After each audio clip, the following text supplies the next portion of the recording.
If buying isn't owning, then piracy isn't stealing. If memory serves me well, I think I first heard these words uttered from Yong Ye, aka Enrico Pucci from JoJo. Though I am not sure if it was Yong Ye who coined this term, but I just heard it first from Pucci, I mean Yong Ye. But anyways, before I get to the main video, I first of all would like to say to all of you, thank you very much everybody. As of this recording, Q1 2025, I didn't expect my PodVid to get almost 1k in views. Thanks everyone. And because of that, I am making this follow-up. Enjoy. So I think I would like to first of all start this PodVid by addressing the comment section. Now, without mentioning anybody's names and avatars, some of the comments are saying or asking if I want games to be sanitized and regulated by the government. And to you, my answer is, oh no, that's not what I was trying to say at all. I wasn't trying to say I want games to be censored and regulated. No, I wasn't trying to say that.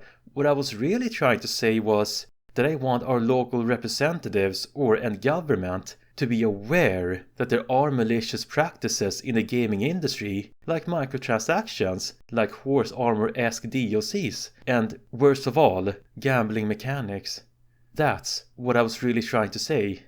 What I was also trying to say was that I don't blame a single person or a reason to why we are in this mess right now. I don't blame you, all of you, me, the consumers, the fans, the lawmakers, and our politicians. And I don't blame the developers either. In my opinion, I think it is a little bit of everything put together, which I think is the reason to why we are in this situation, unfortunately. Let me explain. A developer puts out a game, they implement DLCs and microtransactions, the fan/consumer buys the game, and they buy the DLCs and the microtransactions, and then the developers see and notice how profitable it is, and then the developers develop a new game, and they once again add microtransactions and DLCs, and maybe even more so. And then, sadly, the whole thing starts all over again, like a vicious cycle.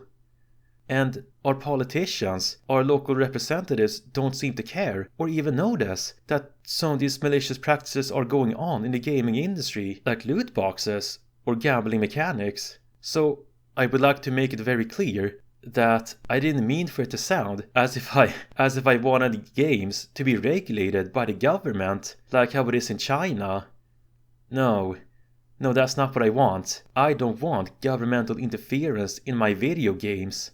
What I was actually trying to say is that a line needs to be drawn, and that's why I suggested that our politicians have to make it clear of what is and what is not okay consumer practice in the gaming industry, and what is not illegal.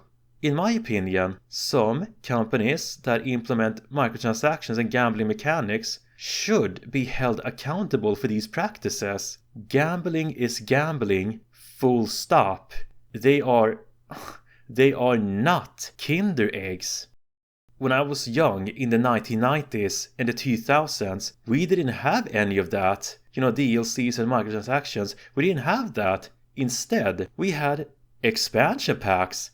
If anybody remembers, expansion packs like Warcraft 3, Frozen Throne, Diablo 2, Lord of Destruction, and, of course, the World of Warcraft expansion packs like The Burning Crusade and Wrath of the Lich King, naturally. Sigh. Sometimes I feel like I'm the only one who remembers a time when, when I bought a game, I didn't get a game that was hacked up and put together with DLCs and patches and what have you. That game that I bought was a whole product, a whole game. And am I the only one who remember those times? But now that I've addressed my previous PodVid, now I would like to talk about what our big, long-time YouTubers been saying about gaming preservation. Some ordinary gamers and modern vintage gamer. I subscribe to them, I'm a big fan of those guys. I wish them good health and I wish them all the best in what they're doing, but I don't fully support their arguments, not fully. in my opinion. I only mostly agree with them, mostly, and with a small pinch, I don't agree with them. But I don't know if I want to support their arguments about, gaming through different means. They're not saying that we should just have at it and do whatever. That's not what they're saying. What I'm trying to say is, I only disagree with them on when it comes to preserving games in that way, through different means, unless the company has gone out of business and the game is basically abandonware. That is the point in their argument that I support. Modern Vintage Gamer and some ordinary gamer are not saying that we should just game for free without giving anything in return to the developers. That's not what they're saying. I think I understand them. Now, just like what they're saying, I am glad that we have services like GOG, Good Old Games, that lets you and me and everybody else keep games in our hard drive and folders as long as we want. DRM free. I like GOG. I like GOG for that. And I wish GOG could be so much more. Now, on the other hand of the preservation argument, I understand why developers want DRM. They want to prevent pirates because they allegedly believe it will increase sales. Because allegedly, pirates will not get the game on day one, supposedly. But most of us now know that DRM doesn't work most of the time. And it's been proven to ruin performance on PCs, low and mid-tier, supposedly. But I disagree with developers' methodology or method of using DRM in that way. I disagree with that. And then we have another problem with digital distribution. Steam basically have now admitted that us who buy games from Steam, we don't own our games on Steam. We only own a license. And Steam had to admit that in the buy page.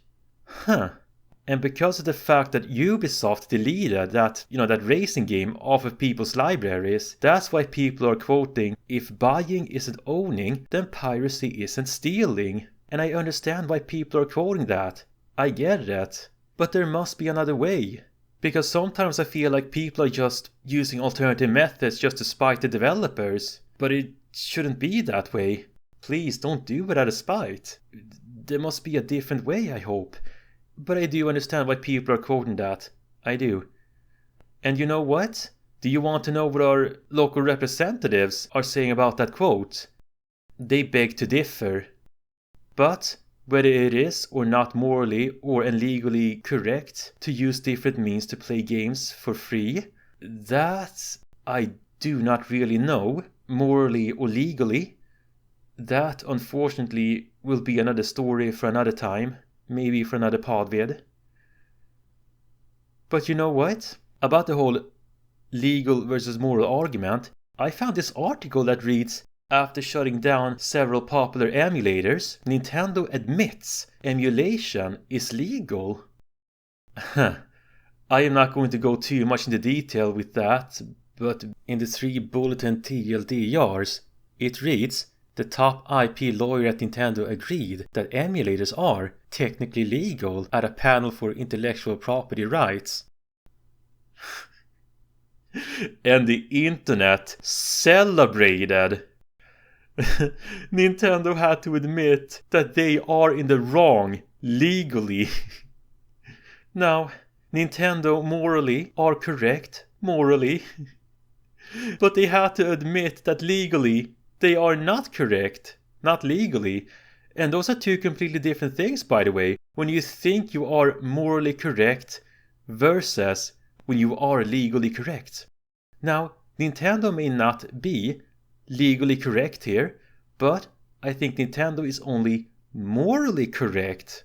Okay? And if Nintendo morally, in their subjective opinion, think they are in their rights, then that's okay, in my opinion.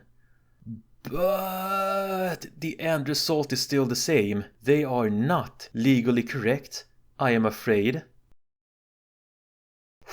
Wow, that's all I have to say for today, everybody, I guess. So if there's anything else that needs to be said, then I'll make a part 3, maybe.